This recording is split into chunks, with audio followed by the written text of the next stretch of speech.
Good morning to everybody. So consider yourself all welcomed. Let's get started without further ado. I'm very excited to bring you this morning Future Travel Forum Part 4, which is about Central and Eastern Europe. So for those of you who are new, for those who are regular members and have participated, just bear with me for a moment. Wheel and Anchor is about bringing travelers together, much like we brought you together today on this webinar, but of course you can't see each other or touch each other, and that wouldn't be allowed anyway now that given where we're at in the pandemic. But under normal circumstances, it's really all about the camaraderie that we have when we travel and explore all these destinations around the world. And there's a few pictures where you can see some of the fun that we've had. It's really important to me because when you share an experience with people who are, we like to say, like-minded, it's just a lot more fun and it's a lot more rewarding. And so that's really what our key sort of mandate is here at Wheel and Anchor.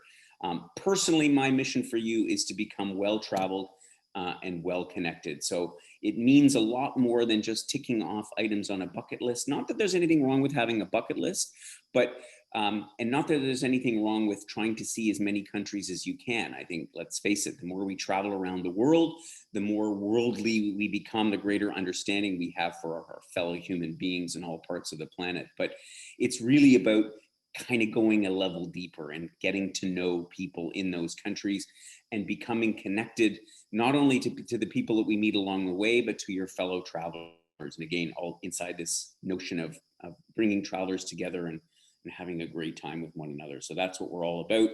We're just about to launch a new little intro video that we've been putting together with some testimonials from many of you who are on the webinar today. So look forward to seeing that and the great feedback that we've gotten from what we've done so far. So as I say, it's all about becoming well-traveled and well-connected. So joining us on our webinar today, of course, my name is Gordon, and if we have not had the pleasure of meeting before, I'm the founder of Wheel and Anchor, and I'll be your host and guide on our journey today across Central and Eastern Europe. I'm joined by Paula Zarnik. She is our senior trip specialist, and most likely if you've called into our office, that's who you will have spoken to in all likelihood. And Joel Curry, who is my co-founder and does our technical support this morning. And they're in the background, but they're monitoring things, monitoring any questions that you have as we go to our webinar today. So the plan, well, all of you sitting at home and hopefully with a cup of coffee, or it's too early in the morning for any more spirited beverages than that, but wondering when we can get back to traveling. And let's face it, we're all in the same boat of wondering when we can get back to traveling. And I'm here to take you on a journey, a virtual journey across Central and Eastern Europe. And even if you've never thought about traveling before, or even if it's not on your bucket list, but at least you'll get a sense of what you might experience if you went to any of the countries that we're going to talk about today. So that's our plan for this morning, and we should be done in about 60 minutes time. I hope you like this picture. It's kind of funny, but just to raise an important point, I love to get your feedback, whether I'm floating in the Dead Sea, like in the picture, or just by email, which is the normal way of communicating with me. Please do send me your comments, questions. If you see something in one of the newsletters that we send out every week, or in this webinar, or on our website, or anything, it's really, really important that we hear from you. So I'll leave that there, and we will get started. So I want to talk briefly about our 5x5 programs. And again, if you've participated in a few of our webinars, just bear with me for 1 minute while I explain the concept here. We did a survey of our members, and we did in our first Future Travel Forum, we talked a little bit about what travel might look like after the pandemic. And we came to a few conclusions based on feedback from our members and from the conversations that we've had with people. And my sense is that there is going to be, sort of an aversion to a lot of travel by air. Now, of course, you can't travel very far in the world unless you get on an airplane, but maybe getting on an airplane less. Of course, there's big question marks about what air travel is going to look like when all this is said and done. And so I think that we are thinking that people are going to want to take maybe a little bit more time, maybe fewer trips, but longer trips, and getting in a little bit more depth into the places along the way. It's something we're already known for, which is that I'm not a big fan of, trips where you stop for a night or two and you're bouncing around. It's just too stressful, but rather already our trips often feature 3 or 4 night stays. We're now thinking even 5 nights in one place, because if you spend 5 nights in a place, you undoubtedly, first of all, have more free time. So that's a big part of it, because part of travel is not just being sort of shown around and on your left is this and on your right is that, but rather having time to explore and discover on your own. So that's the idea behind our 5x5 trips, and that we would string 5 destinations, 5 stops together of 5 nights each, which would make like a 25-night trip. There'll be variations to that. The whole idea is it's modular, so you could join at any point or leave at any point, and you could string trips together. And so far, people really seem to like the idea. So this is something that we're working on. We're working in the background on how to develop these trips and to launching them in next year, hopefully, or the latter part of next year and into 2022. So that's the idea behind our 5x5. I apologize for my lighting, which is going on and off in the back. I don't know what's going on. I think, as I said, I think I have ghosts. Today's topic, Central and Eastern Europe. So looking at the map here, what we're going to cover, we're going to talk quite a bit about Austria, country that's very near and dear to my heart, as many of you will know, but we're also going to cover the Czech Republic. We're going to cover a number of stops in Poland, Hungary, Romania, and finally Bulgaria.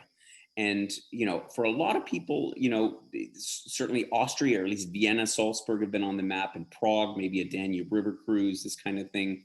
But beyond that, a lot of people haven't sort of thought too much about these countries. And there is so much to see in this part of Europe. So we're going to sort of take a look now at these different trips. And the first of 3 itineraries we're going to talk about is Austria. Now, I've devoted a whole segment here just to Austria. And, the interesting thing is that a lot of people say, oh, I've been to Austria. I went to Vienna, I went to the Schönbrunn Castle and the Emperor's Palace, and I've sort of seen Austria. And for being a small country that's roughly the size of Lake Superior, there is so much to see. And every time I bring people to visit Austria and to visit different parts of Austria outside of Vienna and Salzburg, they're always amazed at how much there is in this little tiny country of 8 million people. And so we're going to start off talking about Austria and a lot of these stops here. So let's go through, and we're going to start in the very far western part of Austria. So if you're looking at the map of Austria here, you've got Germany to the north and Italy, Slovenia to the south, and Switzerland over on the left to the west, and of course Hungary and Slovakia to the east. And we're going to start here now in a town called BREGENZ, particularly near to my heart because I actually lived in this town for a couple of years. So I mean, this is this territory I know like the back of my hand. And BREGENZ, which you probably wouldn't have heard of, is very strategically situated at the edge of Lake Constance, which is the 2nd largest lake in Central Europe. It's a big lake that is bordered by Germany, Switzerland, and Austria. And BREGENZ sits on the section that is within Austrian territory and very close to the border of Switzerland and Germany. And it's a wonderful, quite small-sized town, it's about 50,000 people. But you have here the foothills of the Alps. In a half-an-hour drive, you're in some of the most beautiful alpine scenery in Austria. Or in Switzerland, for that matter, in the area of Appenzell, where the famous Swiss cheese comes from. You're on the shore of Lake Constance, as I mentioned, which actually has a subtropical island on it called Mainau at the far western end of the lake. It is a wonderful starting point to do trips around the Austrian Alps, to do trips to Liechtenstein, for example. That's the tiny principality that is again about 30-minute drive away from BREGENZ. We go into Bavaria, into the Allgäu region. There's so many stops, places that we can visit around Bregenz, around Lake Constance. And, you know, the town itself, you could easily spend a day or two walking along the lakeshore, taking the cable car up with these spectacular views over, over Lake Constance. And as I say, you've got everything in this part of Europe. You've got the vineyards in Germany. You've got apple orchards. As I say, you've got all of the interesting bits of Switzerland, and one can access it all from this very, very interesting little town of Bregenz. So we would spend 5 nights there, probably a day up in the so-called Bregenz forest, which is, as I say, the foothills of the Alps. A lot of very traditional Austrian culture that happens up there, cheese factories that you can visit, these alpine farms, just like right out of sort of Heidi's book, if you will. We'll undoubtedly do a tour on the lake as well, probably over to that subtropical island of Mainau. A beautiful, beautiful part of Austria, and frankly of that whole region in Central Europe that is generally not on the tourist track for people from North America. That's why I find it so interesting, is that you don't bump into busloads of tour groups. From Bregenz, we would take a wonderful train ride through the Austrian Alps and come to Innsbruck, a town that you will more likely be familiar with. Innsbruck, of course, was the site of the Olympics, of 2 Winter Olympic Games, and is stuck in this narrow valley between the North Range of mountains, the ones that you can see in the background of the photograph here, and the mountains that form the border to Italy. And Innsbruck is a city. It's not a big city. It's only about 150,000 people. But there is, you know, you walk through the old town and the so-called Goldenes Dachel, the golden roof, and these sort of medieval Gothic buildings that make you feel like you're in a much larger city, but at the same time, everything is super walkable. And you go to this super modern funicular station where you can ride up and you know, head up, and you can ski on the glacier literally about an hour outside of Innsbruck all year round. Not that we would necessarily do that, but we would undoubtedly from Innsbruck head out and visit some of the alpine regions around. This part of Austria, which is known as Tyrol, also houses places like Swarovski. Their head office is here, and they have this brilliant crystal museum that is like nothing you've ever seen. And it's about a 20-minute drive outside of Innsbruck. And they have a medieval town there called Rattenberg, where you have buildings that literally date back 1,000 years. And just on the other side of the border in Germany is this wonderful castle, which is the inspiration for the Cinderella castle at Disney World.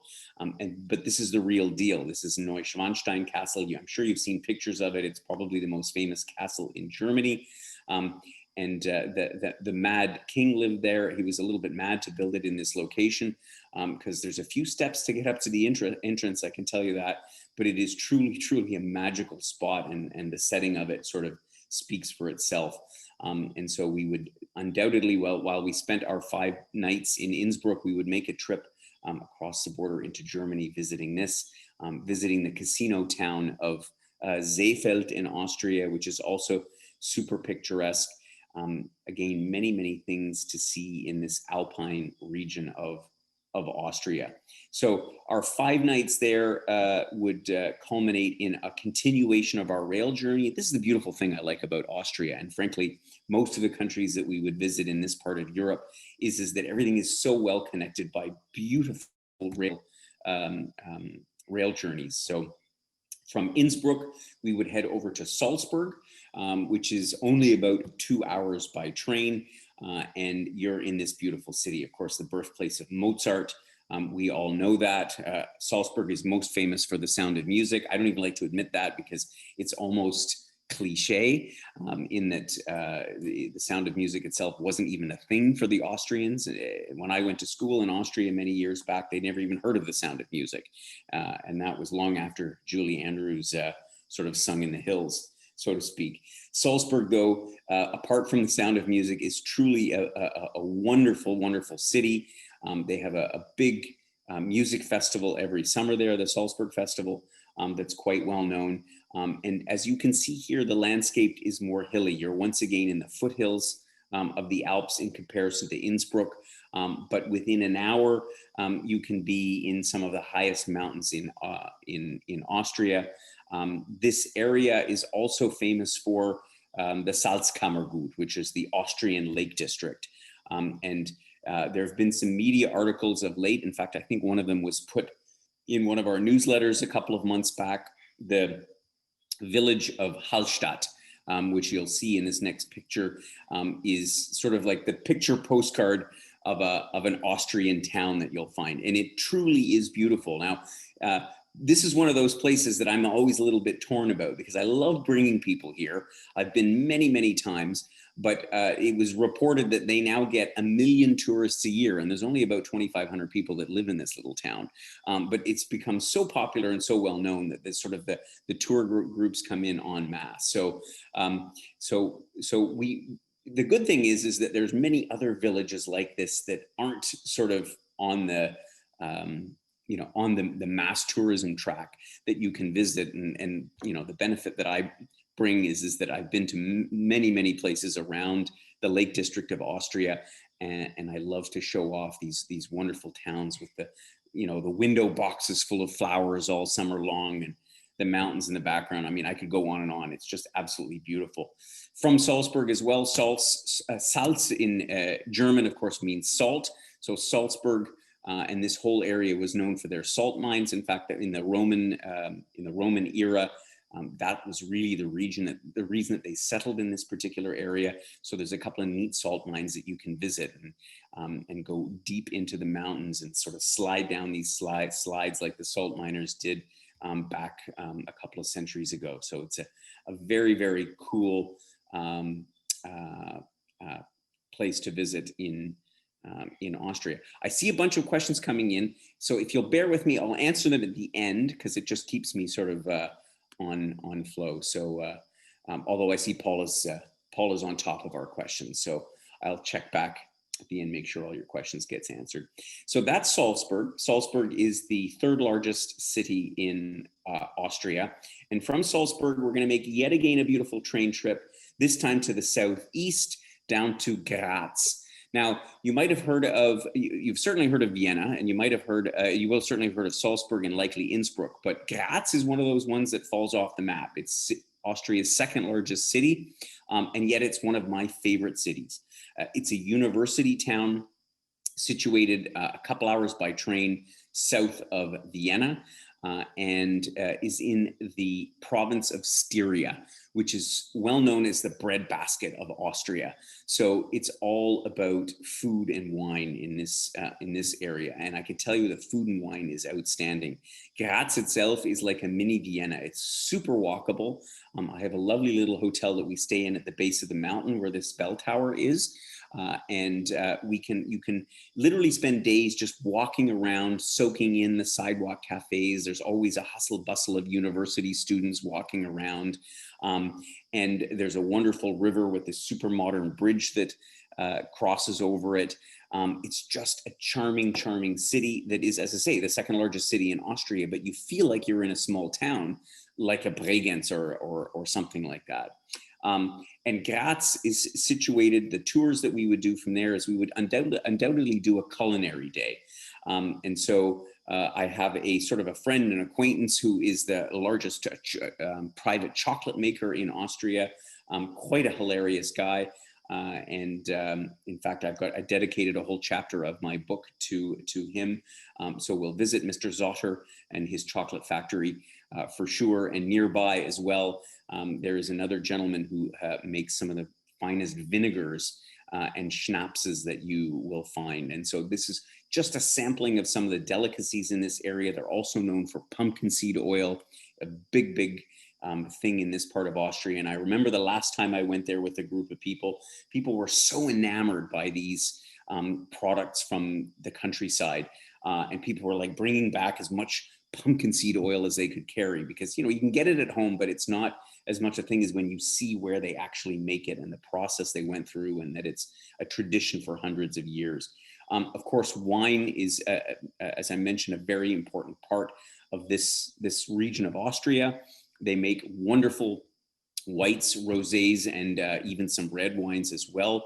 And the terraced hillsides, like you can see here, truly right out of a picture book. And so the neat thing in Styria, they're known for their what they call a Buschenschank, which is a little sort of a hut where they are allowed to serve cold plates and wine and alcohol. So they have a special license, and it's just a neat place to sit and enjoy the wonderful landscape, sampling all the delicacies from the region. So all these are kinds of things that we would do during our stay in Graz, and we'll culminate our 5x5 through Austria by staying in Vienna for 5 nights. And Vienna is a city that doesn't need introductions. Even if you've never been to Vienna before, or sorry, even if you have been to Vienna before, there's probably a lot more to explore, to see than you would have seen on sort of the average sightseeing trip.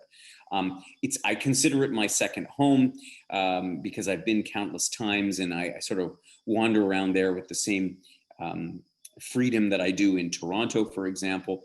There are some great things to see that you don't normally get to see. One thing we would definitely do while in Vienna is we would take a day trip over to Slovakia and to Bratislava, a city that's often overlooked in this part of Europe. If you were on a river cruise down the Danube, you might have stopped in Bratislava, although some of the river cruises don't stop there. But Bratislava is a much smaller city, as I say, the capital of Slovakia, and has a wonderful, wonderful old town. And the beauty is you can get there by literally, it's an extension of Vienna's public transit system. So you can zip over in the morning and be back in time for a glass of wine in Vienna in the afternoon. And Vienna is known for Schönbrunn Palace, which is the magnificent palace of Emperor Franz Joseph, the last emperor of Austria. Again, sometimes people have time only to see the facade outside, but we'll have the opportunity, enough time that you'll be able to go in and actually explore this incredibly well preserved, all the interior rooms of this palace. One of many, many things we can do in Vienna. I could go on literally for days talking about all the adventures. We'll definitely go drinking wine in the wine garden. So that is our program for Austria. I'm curious to know what you think about it. And so, as I say, the idea with a 5x5 is that you don't necessarily, you said, oh, well, 25 days in Austria sounds like too much to me. You could join on at any point. So you could say, Western Austria, the mountains don't matter that much to me. You could join on in Salzburg. You can easily fly to Salzburg via Frankfurt or hop on the train from Munich. We can facilitate all that. So you could do that. You could combine it with the next trip, which will probably be the Czech and Poland trip.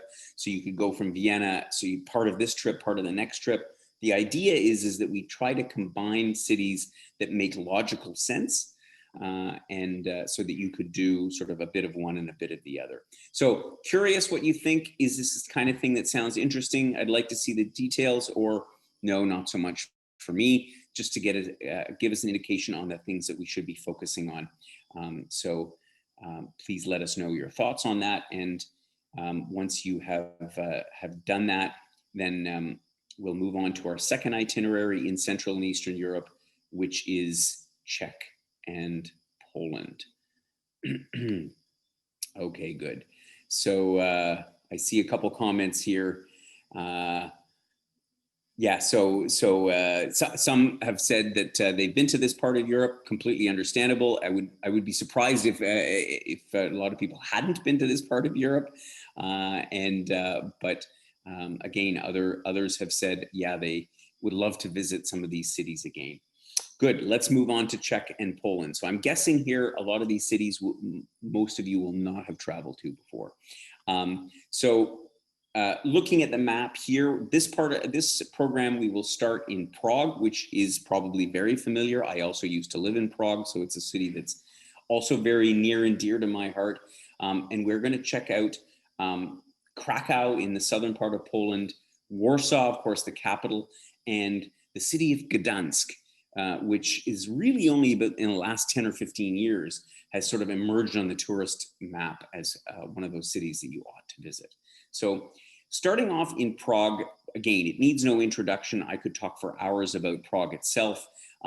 city of 100 spires. If you stand on Prague Castle and you look out over the Vltava River and over the old town, literally there are countless cathedrals and government buildings and all kinds of spires that emerge up from the city. The Charles Bridge that you see here is one of the most popular, incredible sites because it's an old stone bridge that is like 800 years old, incredibly well preserved with its gargoyles on it.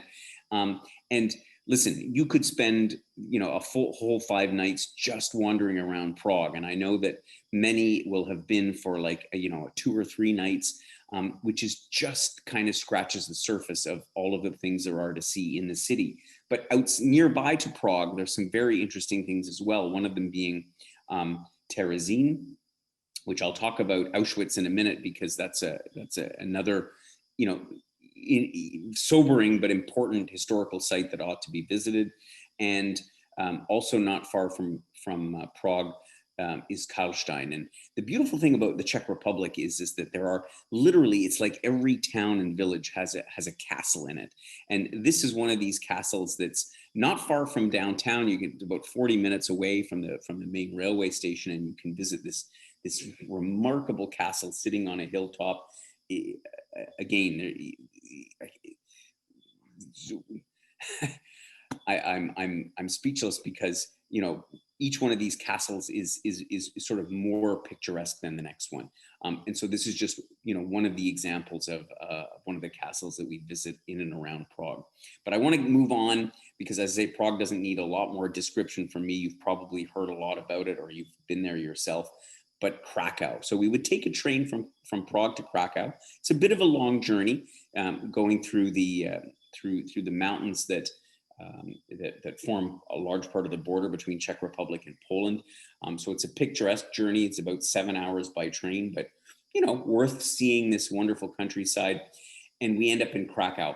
And Krakow the caption here is Little Rome.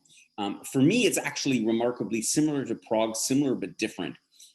From an architectural standpoint, I find Krakow actually even a tad more beautiful than Prague, if that is possible. The cobblestone streets, the buildings that come from all different architectural areas, Romanesque, Gothic, Baroque, Renaissance, it's all here. And while we're in Krakow, again, you can't visit Krakow without going to Auschwitz nearby. And it's a tough visit for a lot of people because when you go to a place, when you go to one of these concentration camps, you can feel the horrors, the atrocities that happened here. And it's why we visit Hiroshima in Japan. It's why we visit any of these places, is because it's so important for us to not forget, the past. And let's face it, it's not even all that distant past. And so Auschwitz is not too far away. In the area around Krakow, much like Prague, there is a whole series of medieval castles called the Eagle's Nest castles. There's 25 of them. We won't visit them all, but it's really great to get into this countryside, of southern Poland and visit many of these amazing castles. Just to give you some context as well for those that haven't participated in this before. So when we spend 5 nights in a place, that means we'd have at least 4 full days, maybe 4.5, depending on the travel time to and from. And so we would take 2 days that we would organize programs for. So, we'd have a sightseeing tour in town, out of town, as the case may be. We would always have an orientation tour, so you'd get a sense of what there is to see, but there'd be at least 2 full days to explore on your own. Now, that doesn't mean we're just going to say, oh, see you later. Rather, we would sort of give you some options on what you could do. And we would encourage people, like most of our members anyway, to sort of look into what things they'd like to do, because, you may be more of a historically inclined person, or you may be more interested in culture and tradition, or you may be interested in food and wine, or finding about how life is sort of today. So the idea is that we'll put together various options like that. So from Krakow, we make a journey by train north. It's about 3 hours. Poland has a wonderful rail system in the meantime as well. And we visit Warsaw. And I remember the first time I went to Warsaw, and I was actually a bit disappointed because, you know, you like any city that you haven't been to before, you conjure up an image in your mind. And I arrived in Warsaw, skyscrapers. I mean, it was almost like a North American city because, of course, the center of Warsaw was badly damaged in the Second World War. And so it has a very modern side to it because they had to rebuild the city from scratch. So what actually makes Warsaw interesting and very beautiful is that you truly here have this juxtaposition between the modern buildings that they've built over the last 30 years, particularly since, you know, Poland emerged from behind the Iron Curtain after the fall of the Iron Curtain. But you have an incredibly preserved of Old Town. And from Warsaw, of course, being the capital of Poland, you're connected to some very interesting places that are nearby. Right outside of town is the WILANOW Palace, which is this so-called Little Versailles of Poland. You know, a magnificent palace that is wonderful to explore the grounds and the botanical gardens and all these things that you get to see in one of these palaces. But we're going to spend a day and we're going to travel to the city of Łódź. And Łódź is easily accessible by transit. As I say, they have a great rail system in Poland, but it's a city that you probably haven't heard of before, or maybe you have if you've traveled in this part of Poland. It gives you a very authentic Polish experience. It was, before the Nazis came along, it was the most multicultural city in Poland. And so you get to see sort of a view of Poland that isn't Warsaw, which Warsaw is now like a very multicultural commercial hub. And Poland, of course, is one of the most successful economically successful countries in Eastern Europe. And so by visiting Łódź, you get to see sort of the real Poland, a little bit behind the scenes, so to speak. So that will be our 5 nights in Warsaw. We'll then head once again by train up to the north coast of Poland, into the city of Gdansk, the pearl of the Baltic. And Gdansk, you know, for those of you who remember the days in the mid-'80s, the days of Lech Walesa, the Solidarity movement, it all started in Gdansk. So that aspect of it is really what colors the city's history. But the reason to visit is, frankly, the buildings are spectacularly beautiful. Has some of the most amazing facades. You see here in the picture some of these Art Nouveau buildings. It is just like you literally could sit in a coffee shop and just look out at all the wonderful buildings of Gdansk. The St. Mary's Church is one of the 3 largest churches in the entire world. So they have some very, very significant buildings as well. And they have a very strong artist community. Gdansk is one of those places that, you know, a lot of the young people sort of flock to in the 90s following the revolution. And they've got this incredible part of town where they have these huge wall murals where they've like taken apartment blocks and painted like, you know, 5-6 story high murals. Fascinating stuff happening in Gdansk. Nearby this town, it's actually part of an area called the Tri-Cities, and one of the other towns is called Gdynia, which again, you wouldn't have heard of. I mean, barely Gdansk is probably on your radar screen, but Gdynia is probably most known for the PELPLIN, Gdynia is a seaside town, so it's known for its primary role as a port. So it has a very sort of raw industrial side to it, but at the same time, it has sort of a charming, how shall we say, maritime sort of feel to it. The other town that we'll visit that makes part of this Tri-Cities area is called PELPLIN, and here we find the huge cathedral, but more importantly, this is where they have copies of the original Gutenberg Bibles. So for anyone that's interested in a little bit of sort of religious history, these are some of the most significant works in Christianity. There's only 19 remaining copies, of which one Gutenberg's is here in Pelplin. So all in all, we'll have a wonderful time in Gdansk, and from Gdansk, this will be, so this particular 5x5 is actually a 4x5. So we've hit 4 cities here, but one could combine this program, as I say, with Austria before, or you could do this program, for example, and the next one afterwards. So I'm curious what you think about Czech Republic and Poland. Do you find it interesting? Is this part of Europe that appeals to you, or maybe not so much? Let's see what's next. So I'm curious what you think about our ideas for Czech and Poland. Now, keep in mind that all of these things that we hear are sort of our initial planning ideas. We like to get feedback from the members, but more importantly, when we plan these trips, we look at sort of what's current, what's hip, what is the new thing to do. The idea isn't to follow in the same tourist steps that everybody else does, but rather try to present it in an angle that you don't necessarily see with every other tour itinerary. And that's what we're up for in our 5x5 programs. Okay, good. Thank you for your responses. And by the way, we'll let you know what everybody said in this weekend's newsletter. I'll give you an indication as to what were the most popular aspects of this future travel forum. All right, let's go on to the third itinerary that we have put together for you today: Hungary, Romania, and Bulgaria. So if we went off the beaten track in Poland and the Czech Republic already, this is probably even more so off the track. In Hungary, we're going to focus our visit on Budapest. You can see Budapest at the top left part of the map. And this is the part of Europe where the distances actually get quite large. It's quite a long journey from Budapest to CLUJ-NAPOCA in Romania, and then from there on to Brașov, Bucharest, and Varna.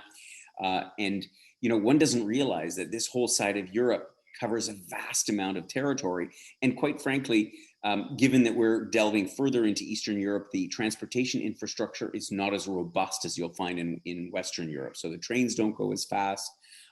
They're comfy enough, but everything takes a little bit longer to get from A to B to C. So the cities that we're focusing on here: 1 in Hungary, Budapest, 3 in Romania, and I'll tell you why, because I love Romania as a country. There's so much to offer, and we'll end in Varna on the Black Sea in Bulgaria. So starting off in Budapest, once again, I'm guessing a lot of you have been here because you may have been on a Danube River cruise, and of course, the most popular river cruises in Europe begin or end in Budapest. It's typically Prague-Budapest, and this is at one end of it. And Budapest is, of course, one of the, next to Vienna and Prague, are one of the 3 cities of the Austro-Hungarian Empire. Yeah, as I say, it doesn't need much introduction. You can see the beautifully restored parliament buildings on the Pest side of Buda.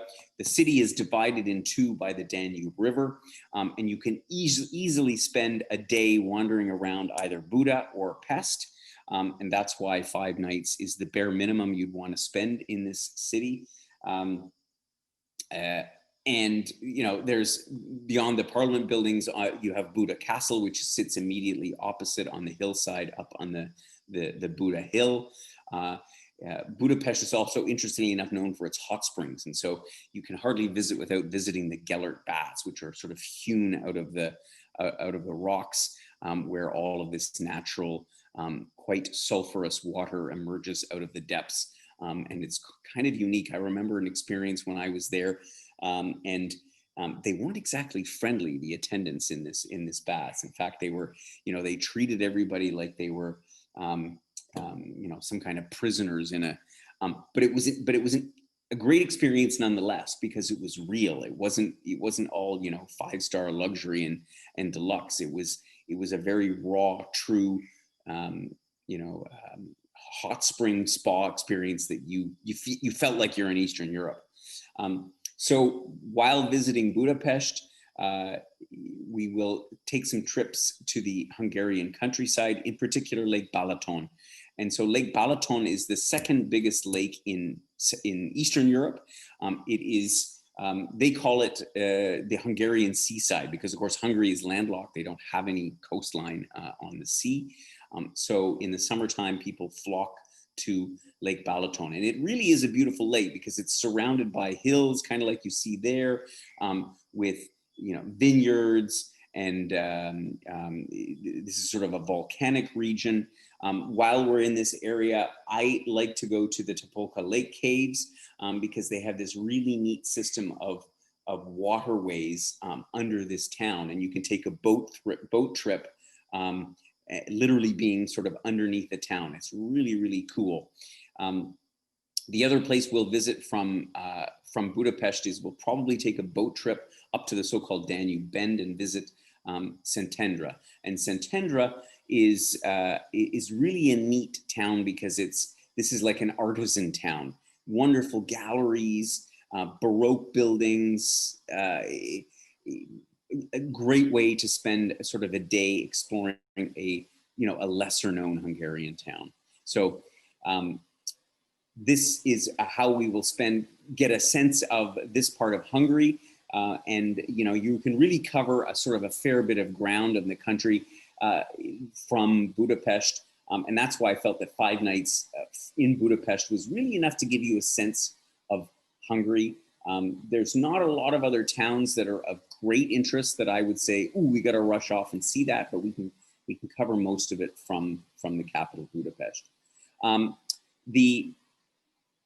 From Budapest, we're going to go by rail. So this is a bit of a long journey. So as we cross all the way to the eastern part of Hungary and then over into Romania, and we're going to visit CLUJ-NAPOCA. So I'd love to take a poll to see how many of you have heard of CLUJ-NAPOCA before. This is at the the western edge of Transylvania. So we're sort of in the foothills of the Carpathian Mountains here, and it is, Cluj is a very young city. In fact, it was the European capital of youth just a few years back. And they, at some level, you have this feeling of many towns in Central or even Western Europe, with the historical buildings and all the rest of it. But the thing I like about visiting cities like Cluj is because you have all the young people here, and part of the programming that we would do would be to talk to them to get really a perspective on what life in Romania is like today. And, Romanians went through some really, really hard times. And just bear with me for 1 second. I just have a rainstorm, so I'm going to close the doors because I'm sure it's very loud.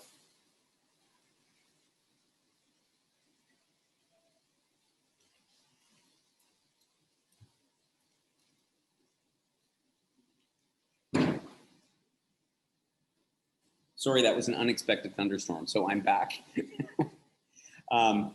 So as I was saying, Cluj is a very young city, and while we're going to talk to young people, and we're going to get a sense of what, their perspective is on the future of Romania. And Romania has done actually remarkably well in the period from the revolution in the late 80s through the 1990s and early 2000s. This part of the country, which is quite remote. I mean, it's a long way from Bucharest. It's sort of a long way from everything.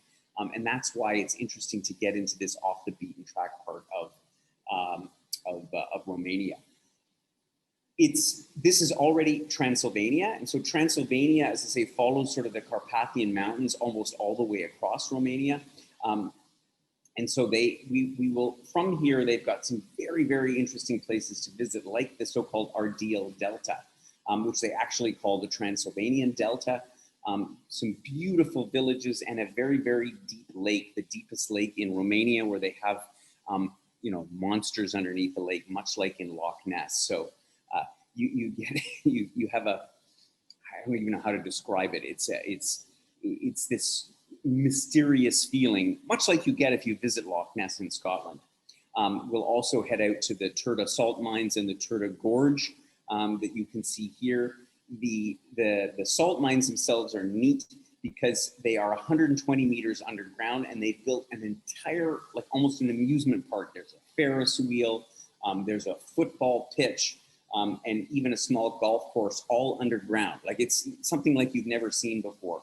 But on the surface, you have this wonderful countryside that you have here. So depending on who we have along on the trip, we might go hiking in the gorge, or we might spend our day touring around this underground village in here.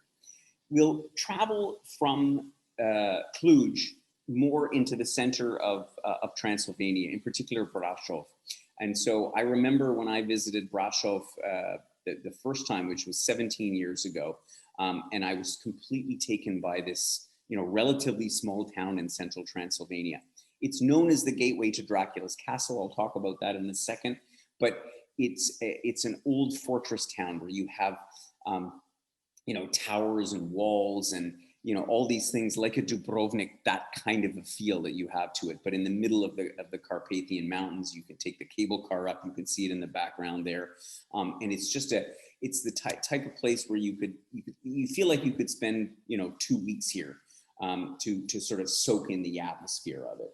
But we will, as I say, now you'll notice, so what we're planning for these cities in Romania, as much as I think you could spend longer there, we're going to do 4 nights in each of Cluj and Brașov, only because while there is a lot to see, I'm not sure there's enough that warrants spending 4 full days. So by having 3 days, we'll have a day and a half to just enjoy Brașov at our own steam.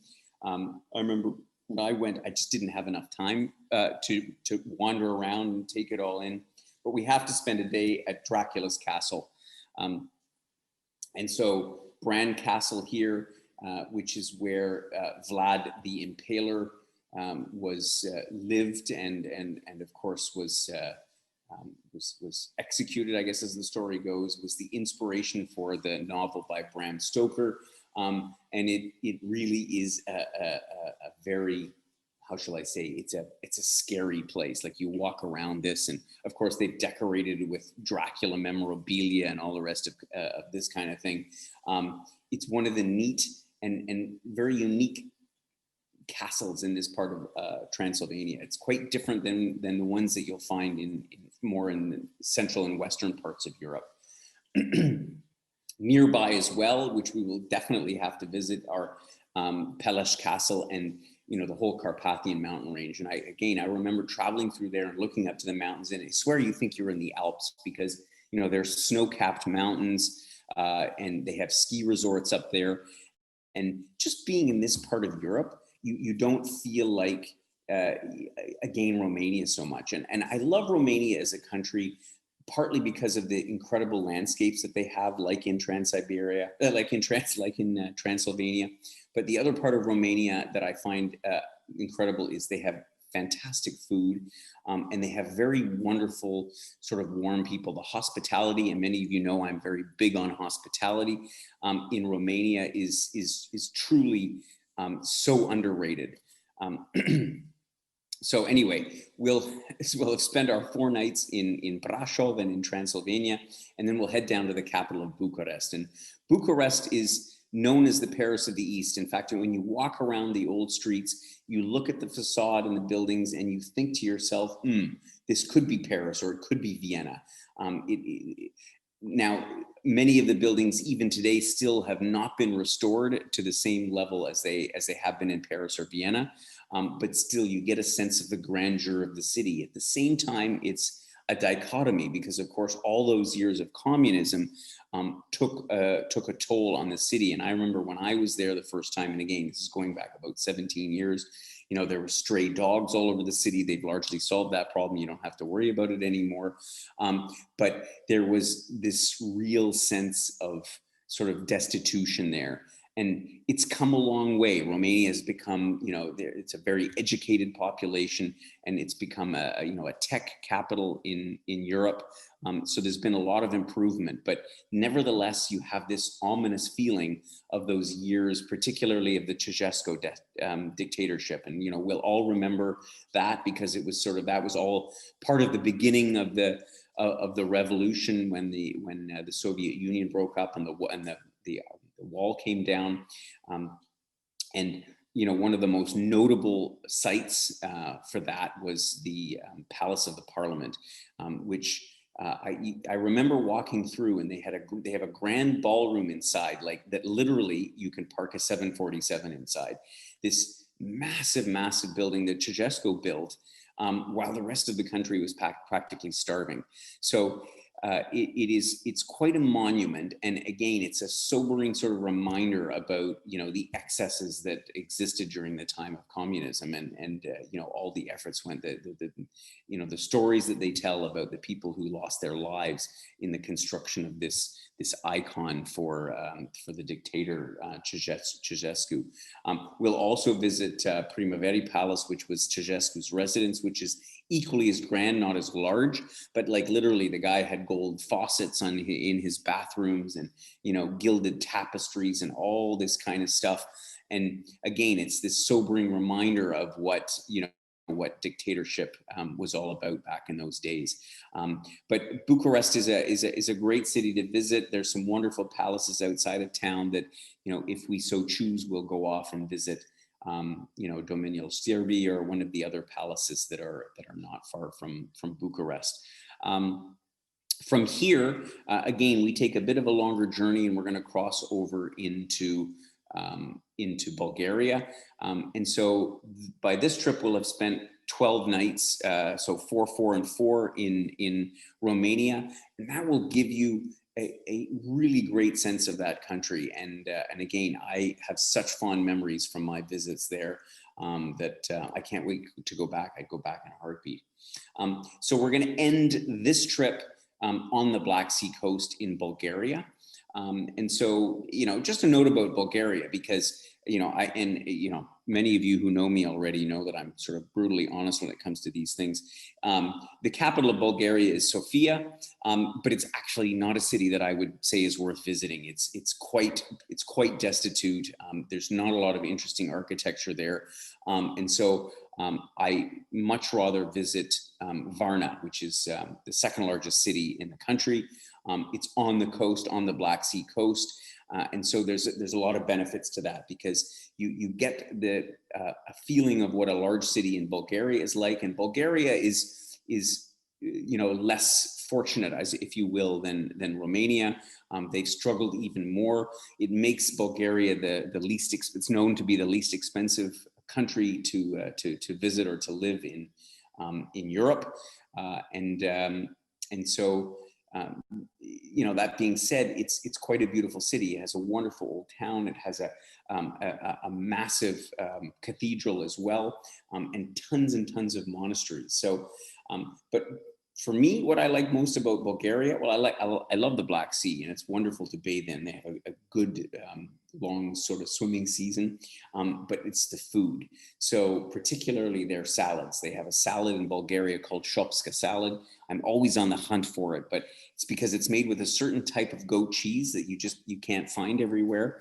And not to mention, it's a ton of work. I tried to make it at home once, and it's but the food, the salads, the grilled meat, the food in Bulgaria, it's still, my mouth waters when I think about it. So we'll spend 5 nights in Varna, because I think it's worth to see, you know, the Black Sea. And this is one of the sort of the best vantage points, if you will. We'll travel a little bit down the coast. We'll visit the medieval town of Nesibar, which is the pearl of the Black Sea. And the whole coastline here is sort of a series of resorts with big sand beaches. And a lot of people come from other parts of Europe because it's a pretty inexpensive place to have a vacation, which is not to understate how beautiful and interesting it is. I mean, Nesibar itself, I have fond memories of, you know, the cobblestone streets. The whole town dates back to the Byzantine era, and it's really one of the most memorable spots. Outside of Nesibar is close to the city of Burgas, but they have this huge saline lake. So for those of you who were with me in the Dead Sea, excuse me, this past January, this lake called Atananosovsko is a hypersaline lake. So just like in the Dead Sea, you can sort of float on top. It's got a sort of a pink color to it. Really quite spectacular. It's why this area is known as a sort of a wellness destination. So if I was doing the trip, I might tack on a few days and go to one of their celebrated wellness resorts and go and have some spas and some sort of personal pampering and all the rest of that kind of stuff. And there's a couple other spots that we would visit from Varna, like Cape Kaliakra, which is this spectacular rocky peninsula that juts out into the Black Sea. And probably just, you know, take a visit to the beach and go for a dip. Because I know for me, one of my bucket list things is always to try to swim in all of the oceans and seas of the world. So I've been fortunate to swim in the Black Sea a couple of times. And it's a lot of fun. So I'm curious what you think about this program, Hungary, Romania, and Bulgaria. I'm guessing that it's, again, off the beaten track for most people in terms of some of the places that I've talked about. What do you think about it? Is it the kind of thing that, yeah, I'd like to get a little bit off the beaten track? It is, you know, the nice thing about traveling in this part of Europe is that you get a lot of bang for your buck. So I'm certain that when you know, when the program comes out and the pricing comes out, you'll be, you know, pleasantly surprised, because you can visit this part, as I say, of Europe very reasonably, and you know, that's nice too, that you don't have to sort of shell out a fortune to visit these wonderful cities. Or not so interesting, that's perfectly, you know, we just like to know, where do you stand on these things, and start to let me know what you think about all these, what questions that you have. I'm going to take a moment to go back through some of the questions here. I see a question from Sue about Estonia. Yeah, Sue, we're going to visit Estonia as part of our Baltic program. It's up a little bit further to the north. So our Scandinavian capitals and Baltic program, we will visit Estonia, Lithuania, and Latvia, because yeah, Tallinn is another one of those amazing, amazing cities that you have to visit. Let's see here, not Varna. Marg said not Varna. I'm not sure exactly what that means, Marg, but I'm sure you're going to let me know. Of these programs, another little poll for you, our last one of the morning. Which one of these programs sounds most appealing to you? Now, you might say, oh, I like all three, or no, I don't like any of them. And again, the idea is just to give us a bit of direction in terms of the ones that we're going to put together. I'd like to do all of them, or we might mix them up a little bit. This is where your feedback is great. Kendra asked about the Tatra Mountain area in Poland. Yes, the Tatra Mountains are on the border between Poland and Slovakia. So it's certainly an area that we could consider. It's maybe a day trip from Krakow, or we would do a separate trip to Košice or one of the towns in Slovakia. There's so many things that you could do. It's always difficult to decide which ones to do. So tell us what you think, and start to think about any questions that you have about this program, about 5x5 in general, about our long stay programs that are in the works. What questions do you have? I've got a couple of questions to you. Before we get to the Q&A, just a couple of things that are upcoming. I'm really excited that we're going to have our webinar about Egypt and the Nile, which is next week on the 15th of October. And a week later, we're going to do a separate webinar on the Holy Land, Israel and Jordan, on October the 27th. Jean asked a question about, are we going to be doing a trip to Russia? Well, we're doing the Trans-Siberian that we were supposed to do this September. We're going to be going in back next year in September. I am seriously considering to do the Volga River cruise between Moscow and St. Petersburg. It's a terrific program, but we're just going to see sort of how things shape out with cruises in general, with river cruises and so on. But I do have an itinerary there up my sleeve. And let's face it, Russia is the biggest country in the world, so there's so many places to go. But between those two, we will definitely get back there. Kendra was asking about the spa in Heves. I'm not exactly sure where that one is, but Kendra will talk about that. We've stuck the link on for the Egypt and Nile webinar, but you'll also, of course, find it in the newsletter. So don't worry about that, or just drop us a note if for some reason you don't see it. Near Balaton, yeah, exactly. We'll do, so Kendra, we'll do I envision that we may very well do a spa day on Lake Balaton. So in that particular area, there's a few different towns where you can do spas.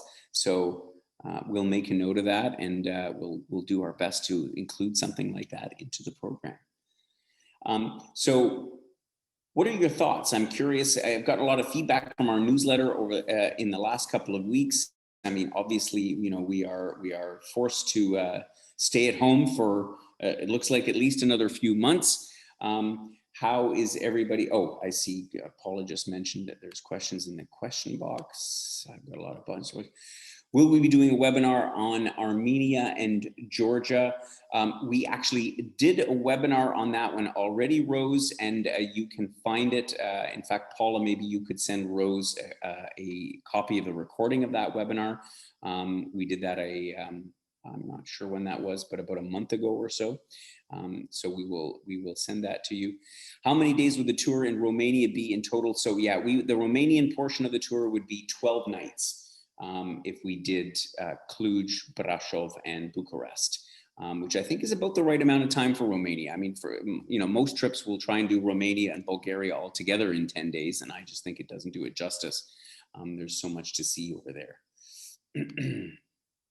And Diane said Poland, Latvia, Lithuania. That's great. Yep. Okay, perfect. Good. Yeah. So my question back to you all before we wrap up for this morning, what of our programs that we've presented so far in our Future Travel Forum appeal to you? The long stay is something that we're working on feverishly. I had planned to be in Europe now, actually, to meet with my colleagues, my counterparts over in Cyprus and Madeira, but given what's happening with the pandemic, I had to put that trip off.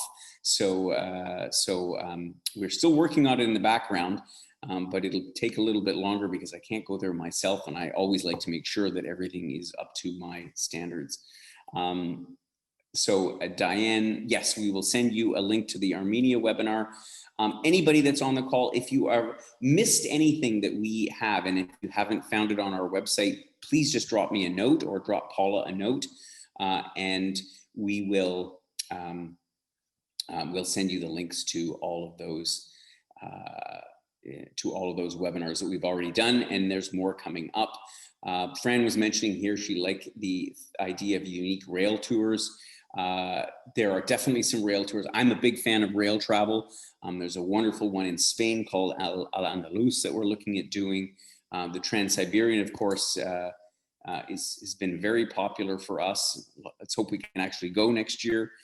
And there's a wonderful rail trip in Australia, not to mention Rovos Rail in South Africa. Oh, so many. Okay, so duly noted. We'll do a travel forum about rail journeys. I think that sounds like a lot of fun, actually. And Alina mentioned in Romania the painted monasteries. Thank you. Another great comment. I appreciate that. If you have any other questions at all, please do. Yeah, travel forum for Australia, New Zealand, Fran mentioned as well. Yes, it's on our list. There's still a few other areas of the world that we'd like to cover. So I think Australia and New Zealand is definitely one that we will do a travel forum on in the not too distant future. So thanks again for that feedback. If you have any questions, comments, once again, I've said it so many times, drop me a note. Love to get your emails. Yeah, thank you all for participating in our little virtual trip through Central and Eastern Europe. I look forward to connecting with you all again very, very soon. Come out and join us for one of our webinars. And in the meantime, stay healthy, stay safe, and we'll catch you all again soon.